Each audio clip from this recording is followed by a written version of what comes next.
चित्रा का ध्यान कहीं और ही था। वो किसी दूसरे ख्याल में ही खोई हुई थी, जैसे वो कुछ सोच रही हो। चित्रा बदली बदली सी नजर आ रही थी, जैसे उसे कुछ हो गया हो। वो ऑटो ड्राइवर चित्रा के हुस्न को एकटक नजर से आईने में देख ही रहा था कि तभी चित्रा का ध्यान उस आईने पर चले जाता है। जैसे चित्रा आईने की तरफ देखती है, वो ऑटो ड्राइवर कांच पर से नजर हटा लेता है। चित्रा उस ऑटो ड्राइवर की नजर देखकर समझ गई थी कि वो ऑटो ड्राइवर उसे किन नजरों से देख रहा था। चित्रा डायंतिका की तरह तेज तर्रार थी। उसे अच्छे से पता था कि ऐसे लोगों को किस तरह जवाब दिया जाता था। चित्रा तीखे स्वर में ऑटो ड्राइवर से कहती है, भैया आपका नाम क्या है? वो ऑटो ड्राइवर एक हाथ से ऑटो का हैंडल पकड़ता है और अपने दूसरे हाथ से अपने सिर के बाल जमाते हुए मुस्कुराते हुए चित्रा से कहता है, जी मैडम जी, मेरा नाम दीपक है और प्यार से लोग मुझे दीपू बुलाते हैं। चित्रा बड़े प्यार से दीपक से कहती है, तो प्यारे दीपू जी, आपकी ऑटो का कांच न लगता है आप पर गया है। ये भी आपकी तरह टेढ़ा है, तो इसे ना जल्दी से सीधा कर लीजिए, वरना बहुत कुछ टेढ़ा हो जाएगा। जैसे ही चित्रा ये बात बोलती है, दीपक मुंह बनाने लग जाता है और तुरंत ऑटो में लगे मिरर को सीधा कर लेता है। दीपक समझ गया था कि चित्रा बहुत तेज थी, यहाँ उसकी दाल नहीं गलने वाली थी, इसलिए एक शरीफ लड़के की तरह वो सीधे ऑटो चलाने पर ध्यान देने लग जाता है। चित्रा की तरफ देखता तक नहीं है। चित्रा ऑटो के अंदर बैठी हुई थी कि तभी उसका फोन बजने लग जाता है। जब चित्रा की नजर उसके फोन पर पड़ती है तो वो देखती है कि उसे किसी और का नहीं, सुमन का फोन आ रहा था। वही सुमन जिसके घर पर वो पढ़ाई करने के लिए गई थी। चित्रा फोन रिसीव करते हुए कहती है, हाँ सुमन बोलो। सुमन की फोन के अंदर से आवाज आती है, पहुंच गई चित्रा तुम घर? चित्रा परेशान होते हुए जवाब देती है, अभी नहीं सुमन, अभी कहाँ पहुंची? वो हावड़ा ब्रिज पर ट्रैफिक लगा हुआ था आधे घंटे तक, तो उसी जाम में फंसी रही। अभी बस कुछ देर पहले ही तो निकली हूँ उस जाम से। सुमन की आवाज आती है, अच्छा तो तुम जाम में फंस गई थी? तुम्हें पता है चित्रा, यहाँ पर भी तुम्हारे जाते ही लाइट चली गई थी, अभी तक नहीं आई है। पता नहीं क्या हो गया लाइट को, वापस आने का नाम ही नहीं ले रही। चित्रा कहीं खोई रहती है, कुछ जवाब नहीं देती है। चित्रा हिचकिचाहट के साथ डरते हुए कहती है, सुमन मुझे ना डर लग रहा है। सुमन की आवाज आती है, डर लग रहा है पर क्यों चित्रा? चित्रा अपने कपड़ों को देखते हुए कहती है, वो सुमन मेरी ड्रेस। इतना कहकर चित्रा खुद चुप हो जाती है।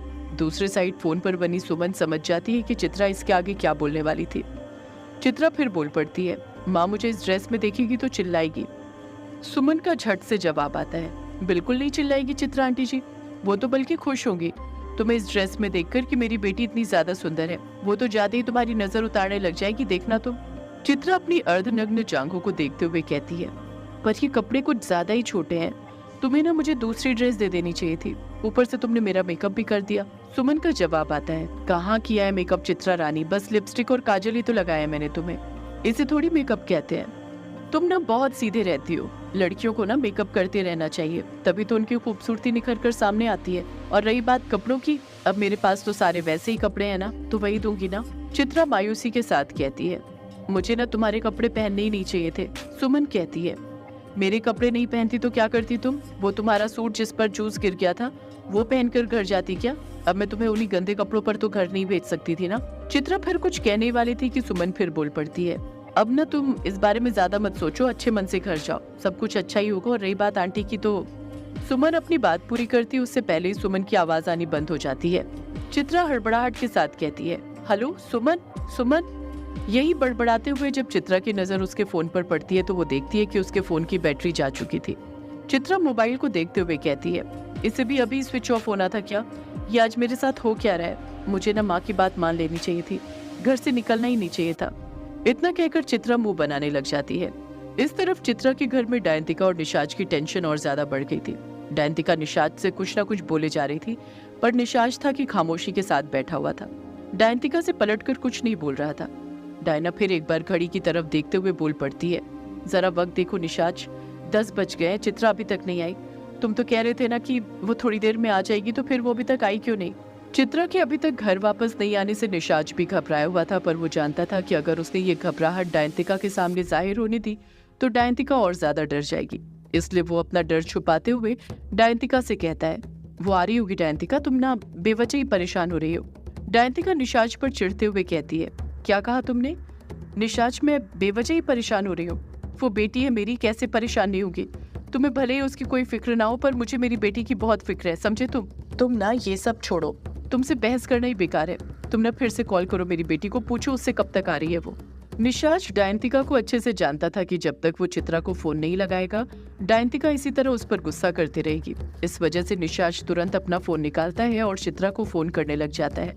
जब निशाज चित्रा को फोन करता है तो निशाज की घबराहट बढ़ने लग जाती है। इस बार उसकी घबराहट इतनी ज्यादा बढ़ जाती है कि वो उसे छुपा नहीं पाता है और डायंतिका उसके चेहरे पर की ये घबराहट को पढ़ लेती है। 3-4 मिनट तक करीब निशाज चित्रा को कॉल लगाते ही रहता है। 5वां मिनट होता है, उससे पहले ही डायंतिका झट से निशाज से पूछ बैठती है, क्या हुआ निशाज, तुम इतना घबरा क्यों रहे हो? निशाज थोड़ी हिचकिचाहट के साथ कहता है, वो डायंतिका चित्रा का फोन नहीं लग रहा है, मोबाइल बंद बता रहा है। निशाज की ये बात सुनकर चित्रा के पैरों तले जमीन खिसक जाती है। वो घबराते हुए कहती है, क्या कहा, चित्रा का फोन बंद है, पर क्यों? निशाज डायंतिका को समझाते हुए कहता है, होगा कोई कारण डायंतिका, इसमें इतनी घबराने वाली क्या बात है?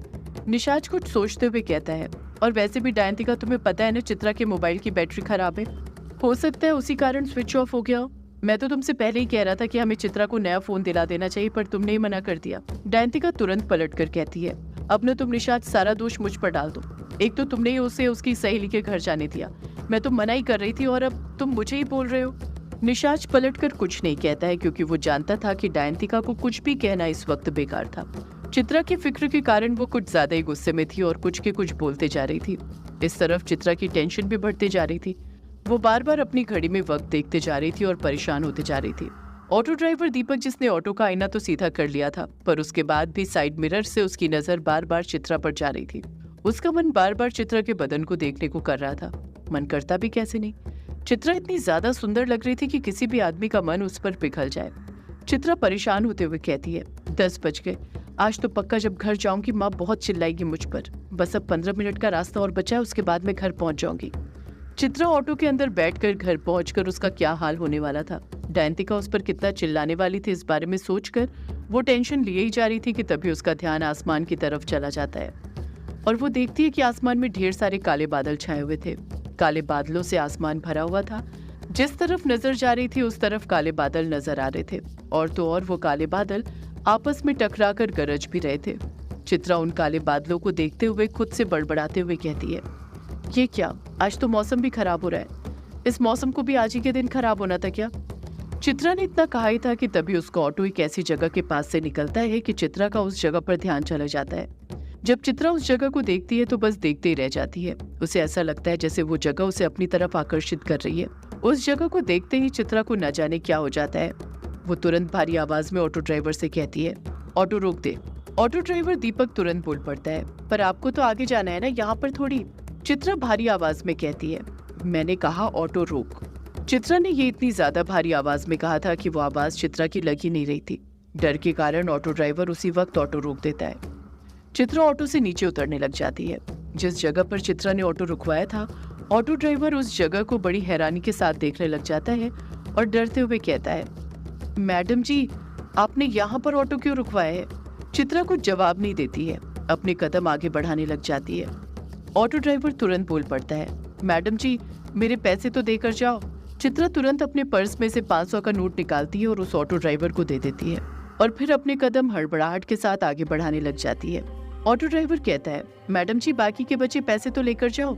वो ऑटो ड्राइवर चित्रा को आवाज लगाते रहता है, पर चित्रा उसकी एक नहीं सुनती है, अपने कदम आगे बढ़ाती रहती है। ऑटो ड्राइवर चित्रा को वहाँ से जाते हुए देख हैरानी के साथ कहता है, ये लड़की तो मुझे पागल लगती है, तभी तो ऐसे कपड़े पहनकर इस वक्त यहाँ पर आई है। चित्रा का बदन पीछे से और भी ज्यादा सुडौल लग रहा था, जिस कारण वो ऑटो ड्राइवर चित्रा को ही देखते रहता है। वो वहाँ से जाता ही नहीं है। चित्रा ने जिस जगह पर ऑटो रुकवाया था वो जगह कोई और नहीं बल्कि बंगाल पार्क स्ट्रीट कब्रिस्तान था, जो उसके घर के रास्ते में ही पड़ता था। वैसे तो चित्रा रोज वहीं से निकला करती थी, पर यह पहली बार था कि वो उस कब्रिस्तान को देखकर वहां पर रुक गई थी। वो कब्रिस्तान उसे अपनी तरफ खींच रहा था। उसे ऐसा लग रहा था जैसे उस कब्रिस्तान से उसे कोई पुकार रहा हो। चित्रा कब्रिस्तान के अंदर अपने कदम आगे बढ़ाते रहती है। उसके आसपास ढेर सारी कब्र थी जिसमें मुर्दे दफन थे। वहां पर दूर दूर तक चित्रा के अलावा कोई नजर नहीं आ रहा था। पूरे कब्रिस्तान में चित्रा के सिवा वहां पर कोई नहीं था। चित्रा एक ऐसी जगह पर थी कि रात के अंधेरे में क्या कोई दिन में भी वहां पर ना भटके, पर चित्रा को देखकर ऐसा लग रहा था जैसे उसे कोई डर ही नहीं लग रहा हो। वो बड़े आराम से अपने कदम आगे बढ़ाती जा रही थी। चित्रा कब्रिस्तान के अंदर अपने कदम बढ़ाई रही थी कि तभी उसे बिल्ली के रोने की आवाज सुनाई देने लग जाती है। चित्रा उस आवाज को गौर से सुनते हुए खुद से बड़बड़ाते हुए कहती है, ये तो वही बिल्ली के रोने की आवाज है जो मुझे अक्सर सुनाई देती रहती है, पर ये आवाज यहाँ कैसे सुनाई दे रही है? आखिर चक्कर क्या है? चित्रा ने इतना कहा ही था कि तभी एक जोरदार बिजली चमकती है। बिजली इतनी तेज चमकी थी कि एक पल के लिए सब तरफ उजाला हो गया था। चित्रा बिना देरी करे उस बिल्ली की आवाज का पीछा करने लग जाती है और उस तरफ जाने लग जाती है। सदियों से है पुरानी ये है यक्षिणी की कहानी। यक्षिणी एक आग है, यक्षिणी तेरा ख्वाब है।